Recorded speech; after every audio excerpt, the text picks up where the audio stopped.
এই হাদিসটা যতবার পড়ি থরথর করে আত্মাটা কাঁপে। কিয়ামতের দিন আল্লাহ তাআলা অনেক শহীদকে বলবেন তুই জাহান্নামে যাও। সে বলবে আল্লাহ আমি জাহান্নামে যাবো, তো রক্ত দিয়েছি তোমার জন্য, একলা ই কালিমাতিল্লাহ, আমার দেহের তাজা রক্ত দিয়ে আমি শহীদ হয়েছি, জানাজা ছাড়া আমার দাফন হয়েছে, আমি তো জান্নাতে যাব। আল্লাহ বলবে না, তুমি শহীদ হয়েছ এ কারণে যে লোকজন তোমাকে বীর বলবে, বীর বাহাদুর। তো দুনিয়াতে তো তোমার বাহাদুর বলছে, তো তোমার বিশাল যোদ্ধা ছিল, বাহাদুর ছিল, এই খেতাব তো তুমি পেয়েছো, আমার কাছে কিছু কিছু জাহান্নামে যাও, কোর্টে দেখে পা। অনেক দানশীলকে আল্লাহ বলবে জাহান্নামে যাও। সে বলবে আল্লাহ আমি জাহান্নামে যাব, আমি তো মসজিদ, মাদ্রাসা, এতিমখানা, বৃদ্ধাশ্রম এমন কিছু নাই যে বাকি রাখছি, শত শত মসজিদ আমি করেছি, আমি কেন জাহান্নামে যাব?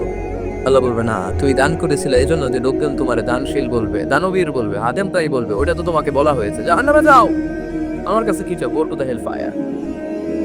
সেদিন আল্লাহ তাআলা অনেক আলেমকে ডাকবেন, অনেক দায়ীদেরকে ডাকবেন, অনেক দুআত ইলাল্লাহদের তিনি ডাকবেন। সেদিন অনেক দুআত ইলাল্লাহদেরকে ডেকে আল্লাহ বলবেন যে তুমিও জাহান্নামে যাও।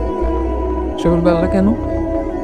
আমি মানুষকে কোরআন শিখিয়েছি, আমি মানুষকে হাদিস শিখিয়েছি, আমার কথা শুনে অনেক নামাজ করেছে, আমার কথা শুনে অনেকে দাঁড়িয়ে রেখেছে, আগে সুদ খেত, আমার কথা শুনে সুদ বন্ধ করেছে, আমার কথা শুনে তো আল্লাহ এরা নামাজি হয়ে গেছে, দ্য এন্টায়ার সোসাইটি সুদ বন্ধ করেছে, নামাজ ধরেছে, তারা ফরজ জাকাত দিত, আল্লাহ আমি কেন জাহান্নামে যাব? আল্লাহ বলবেন তুমি এই দাওয়াতি কাজ করেছো, লোকজন তোমাকে বড় আলেম বুঝবি, লোকজন তোমাকে বড় সেলিব্রিটি বলবে, লোকজন তোমার নামে তাকবীর দিবে, তোমাকে বড় আলেম বলবে, বড় দাঈ বলবে, এটা তো বলা হতো তোমাকে দুনিয়াতে, আল্লামা বলে ডাকা হতো, তুমি পাখারুল বেলুম বলা হতো তোমাকে, এনের সাগর অনেক বড় দাড়ি, অনেক বড় সেলিব্রিটি তোমাকে বলা হতো এই দুনিয়া।